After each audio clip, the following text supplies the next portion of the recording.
Acho que tem muita coisa para dizer. A primeira é que existe uma diferença absurda entre os dois times. Não parecem jogar nesse momento Uhum. a mesma categoria de futebol. Os dois jogam. Só existem 7 pontos de diferença na tabela para mim.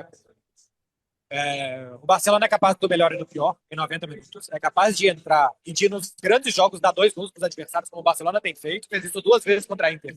E voltou a fazer contra o Real Madrid, sair de 0-2 tantas vezes no placar. Hoje, o 4-3 sorriu a favor do Barcelona. Eu acho que os dois times podem reclamar de arbitragem, daqui a pouco ele vai tocar isso. O Real Madrid no segundo turno, sem o Barcelona não dá um pênalti não dado, né? Do Tchouaméni. Mas esse time é um espetáculo. O grande jogo parece que é sempre o próximo. Depois do jogo contra a Inter, pô, e agora e tal? Vem um jogo grandíssimo depois. A gente adora a Champions. A Champions é linda, é maravilhosa, é o que eu mais gosto de todos, mas eu acho que não se pode reduzir uma temporada somente à Liga dos Campeões. O Barcelona fez essa temporada. E se ele não terminasse com todos os títulos e talvez menos a Champions, porque acho uma Inter brilhante em outros sentidos para jogar contra ele, seria completamente injusto a que esse time está fazendo com o futebol, não só com o torcedor do Barça. O Barcelona está fazendo o futebol ganhar de novo essa cor, essa alegria, essa capacidade de divertir o futebol. É para isso, e ele não serve para nada que não seja divertir. O futebol não tem nenhuma utilidade. Se não tiver futebol no domingo de tarde, todo mundo vai viver no domingo de tarde. Só serve para divertir as pessoas. E o Barcelona é quem mais diverte todo mundo. Quem é o torcedor do Barcelona mais, quem é um torcedor neutro também. Nada diverte mais do que o Barcelona. É uma maravilha ver esse time jogar. Como há muito tempo, vários times que ganham muito não são uma maravilha de ver jogar. Esse time é uma maravilha de ver jogar e sai com um resultado curto aqui hoje. Porque tirando os 15 primeiros minutos e uma bola esticada, outra, que hoje o Real Madrid, a única coisa que fez bem foi sair das linhas de impedimento do Barcelona, foi muito curto pela diferença que existe entre esses dois times. E é um Barcelona que, assim, a gente fala muito sobre vencer os 4 El Clássicos oficiais, né, dessa temporada. Venceu a Supercopa, venceu a final da Copa do Rei, vence os 2 em La Liga, algo que para o Barcelona não acontecia desde 2019. E aí tem um outro dado interessante aqui, que é do Mr. Chip, o grande Mr. Chip, e ele relembra, ó, o Hansi Flick é o segundo treinador da história do Barcelona a ganhar os seus 4 primeiros El Clássicos. Antes dele, o primeiro, Pepe Pepe. Guardiola. Guardiola ganhou os 5 primeiros, foi perder só no 7º El Clássico, né? Então é um início de trabalho, apesar da queda na Liga dos Campeões e da maneira como foi, acho que muito grande, né? Muito assim, o torcedor do Barça vislumbra muito um trabalho excelente que o Hans Flick vem fazendo, mesmo com muitos problemas. Não, assim, para esse time, quando começa a temporada, a sensação que se tinha na Espanha é o que o Real Madrid vai fazer contra o Barcelona. Que é o Barcelona sem conseguir contratar, contratou um jogador, o Real Madrid pega o time campeão da Champions e de La Liga e coloca o Mbappé nesse time. Você via programas de televisão aqui da Espanha que tinha torcedor do Real Madrid participando de programa dizendo: se não for 2 ou 3, eu nem comemoro. E a gente termina a temporada como está terminando. É porque de vez em quando parece que se não tiver a Liga dos Campeões não tem nada. Mas ganhar e como o Barcelona está fazendo, e até perder como ele está perdendo, não é que seja promissor. É promissor porque daqui a pouco, se continuar assim, vai ganhar a Champions. Se o Barcelona continuar jogando assim 2, 3 anos, vai ganhar a Champions. A relação que eu faço com este time, com a temporada 24-25, é a primeira temporada do Ronaldinho. O Ronaldinho pega um time cabisbaixo, um time preto e branco, um time depressivo, e o Ronaldinho transforma o clube. Hans Flick, Lamine, Pedri, Rafinha, eles estão transformando o Barcelona, que quando o Ronaldinho chega vai ganhar Champions 3 anos depois, né? Ele chega na temporada 3-4, o Barça não é campeão de nada, termina vice-campeão, Valência ganha o Campeonato Espanhol, ganha o Campeonato Espanhol 4-5 e vai ganhar Champions 5-6. Então, Ah. o processo às vezes demora, mas a sensação que este time dá é que é aquele time voltando a divertir e a competir também. Esse time compete muito bem também, do seu jeito, 4-3, 3-3, essa doideira, mas compete muito bem também.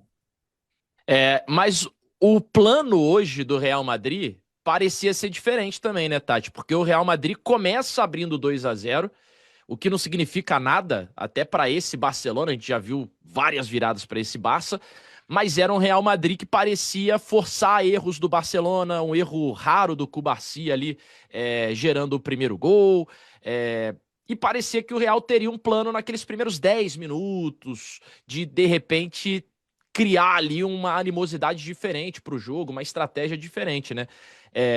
E até por isso que o Marcelo falou agora há pouco, não fosse o Vitor Munhoz perdendo o gol na cara ali aos 88, a gente podia estar falando aqui até de um empate, né? É um jogo que você já disse aqui, o Barcelona dominou o Real Madrid, foi mais time que o Real Madrid, mas a história poderia ter sido diferente também para o próprio Real, né?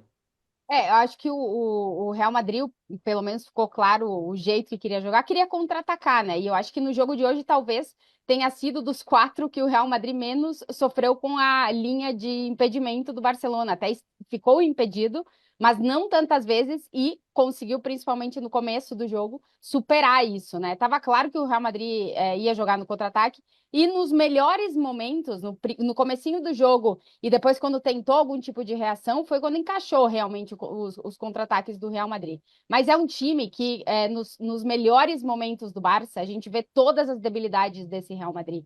É desorganizado, é um time que as individualidades sozinhas não resolvem, os problemas defensivos são claros, o Lucas Vázquez, gente, é um ponto à parte, mas de novo fez um jogo muito ruim. É um problema para esse Real Madrid, a lateral direita, que de novo terminou com o Fede Valverde ali.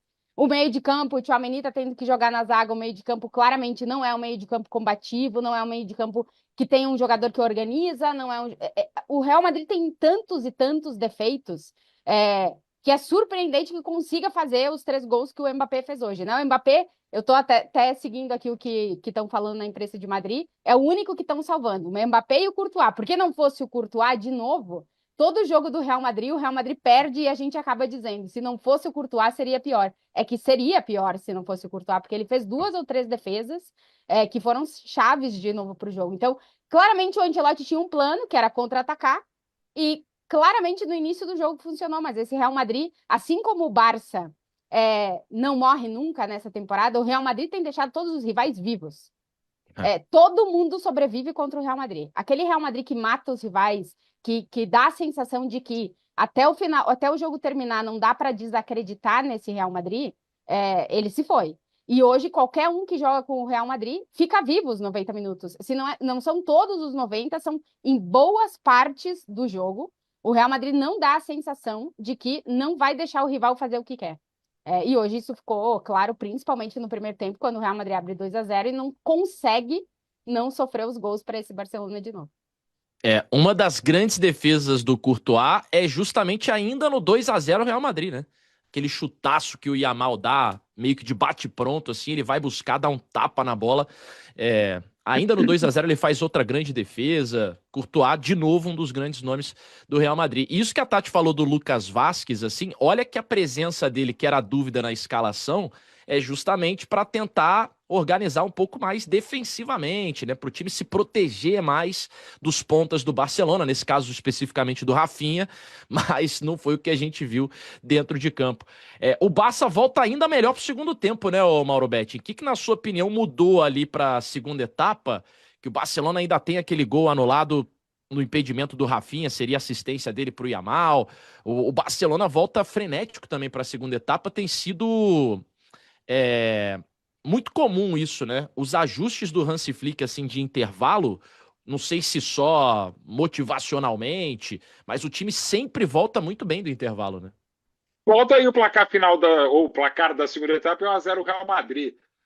Contra fatos existem argumentos do futebol e com esse Barcelona, como foi bem dito já, e a gente vai ver muitas coisas legais desse Barça, porque a base evidentemente vai ser mantida, a comissão técnica, a ideia de jogo também, e você solidificando o Yamal cada vez mais, você pode discutir pela questão da idade, só pela idade do Lewandowski, e eventualmente se o Rafinha vai conseguir repetir uma temporada tão fantástica, mas é tanta gente jogando tão bem, o De Jong cada vez mais imperial, o Pedri, esse jogador espetacular que virou também um grande roubador de bolas, é quem mais desarma na Liga Espanhola. Muita coisa legal. O Firmino entrando, fazendo gols, enfim, tudo tá. O Eric Garcia agora virando um Alexander Arnold, para falar de um possível reforço merengue, fazendo gols. Gerard Martins saiu ovacionado hoje de campo. Sim. Então, assim, muita coisa legal. O próprio Chesney não comprometendo, vai botar o Ter Stegen, mas longe de comprometer o Chesney, um pênalti tolo e tal. Mas, assim, muita coisa legal, muita coisa boa e, ao mesmo tempo, muita coisa estranha também. O próprio 4-0 da ida Claro que um 4-0 você não pode falar que é um placar enganoso, mas aquele jogo talvez fosse para o 4-3 que a gente acabou de ver. O Real Madrid teve muita oportunidade naquele jogo. No começo do primeiro tempo, do Real Madrid podia ter sido alguma coisa, um atropelo, como foram os 13 E a minutos. linha de impedimento que funcionou, né? Hoje o Real estava um pouco Avassaladora. mais atento a isso, né? E é interessante, né, amigos, pelo seguinte, os primeiros 15 minutos com 2-0 do Real Madrid, dos melhores de toda a temporada, não só os melhores 15 minutos iniciais. Era o Real Madrid falou, opa, os caras estão encorpados e parece que o Barcelona sentiu mais do que deveria, ou normal, é humano que sinta, e 2-1. Não, mas ainda o Barcelona está desgastado no 2-2. Esse 4-2 podia ter feito muito mais. Então esse Barcelona é tudo que falou Beckler, é um encantamento de futebol que, assim... Ele foi eliminado, claro, não chega à final da Champions, mas ele não é vencido, ele não é superado, ele não é um perdedor. Ganha quem vê esse time. Eu tenho uma certa tendência blaugrana, assim, histórica, por conta do Cruyff, do Neskens, assim, é dos times da Europa. Só para deixar muito claro, isso que eu mais tenho afinidade, até como clube, como ideia, como história, enfim, mas não dá para você não se encantar para esse time do Barcelona. Imagina o Florentino Pérez agora saindo do banheiro e falando, cara, que time, né? Pô, eu queria que fosse o Bayern de Munique, esses caras, e não o Barcelona, para poder ver, chegar em casa e rever esse jogo. Porque, assim, é muito bacana, é muito bonito, até nessa coisa Hans Flickiana de ser um desespero absoluto, de saber que não tem nada definido. É legal, é do jogo, o jogo implica risco. Mas, de novo, até insisto nesse texto que eu escrevi, a ideia que eu tenho também já há muito tempo, só um planinho B, vai, Flick, de vez em quando, sabe, dá uma seguradinha, joga a bola para lateral, fura a bola, goleiro defende e se joga no chão. Tá qualquer coisa. É pouca coisa. É tipo que o Guardiola aprendeu em 23. Faça isso, amigo. Mas eu também acho que no segundo tempo o Barcelona quis administrar mais. Que no segundo Não, tempo a concordo ideia... contigo. Uhum. Que a ideia era não forçar tanto um contra um. O Real Madrid, a partir de um momento, passa a fazer a tática que ele fez na final da Copa do Rei, que é marcar individualmente e deixar 3 contra 3 na defesa. E a partir dali o Barcelona teria muitas oportunidades de forçar a jogada de 1 contra 1 e de chegar até a cara do gol, né? O gol que o Rafinha estava impedido, por exemplo, é uma dessas jogadas. Que, se o passe sai um pouco antes, se leva vantagem no 1 contra 1, vai conseguir marcar. E o Barcelona tinha a muito evidente intenção de não perder muito as bolas. E quando o Real Madrid faz as mudanças, quando entra o Brahim, por exemplo, que acho que é uma das mudanças para fazer isso, e depois tem uma resposta do Hans Flick colocando o Baldé, que é, se o Real Madrid vem marcar a gente aqui em cima, a intenção tem que ser sair jogando melhor. E com passe pode ficar difícil, então mais um condutor de bola para sair jogando. Nem todas as vezes se vence linha via passe, às vezes é via condução, e entra o Baldé para isso. Num bate-rebate bobo no meio campo, acaba saindo o terceiro gol do Real Madrid e ali se perde de novo o controle. Mas até aquele momento, acho que era 25, 30 do segundo tempo, eram 30 minutos muito controlados do Barcelona, com o Real Madrid se cansando, porque se desgasta muito para fazer essa marcação homem a homem lá em cima, e o Barcelona basicamente esperando a hora de matar não só o jogo, mas de matar o campeonato, né? De fazer o 5º gol e de matar o campeonato, o terceiro gol dá um pouco mais de vida a isso. Me pareceu, e eu acho que a linha de impedimento hoje, o Real Madrid rompeu ela melhor, primeiro porque em algum momento você tem que melhorar isso, você tem que estar mais atento e preparar isso melhor, e segundo, que o Barcelona me parecia cansado. Quando tá cansado, você chega atrasado. E não é chegar atrasado no Mbappé, porque depois que ele recebeu, esquece, já era, acabou, e é rezar, porque não tem outra coisa a fazer. Mas para interceptar os passes do Real Madrid, o passe que chegava pro Mbappé, o primeiro do Vini é uma maravilha, né, de 3 dedos, que é o que sai do zagueiro e que chega no atacante, mas os passes que o Real Madrid fazia para romper a linha de impedimento não tinham muita pressão. Isso é porque o Barcelona estava desajustado, cansado e chegava tarde. Se os caras estão bem pressionados, ou o passe não vai sair tão bom, ou o jogador vai ter que dar um toque a mais para sair daquele jogador que está marcando e a linha vai se adaptar.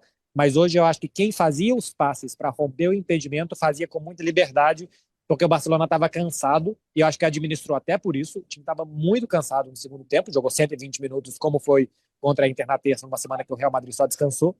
E eu acho que isso atrapalhou também que tivesse o melhor ajuste de linha de impedimento.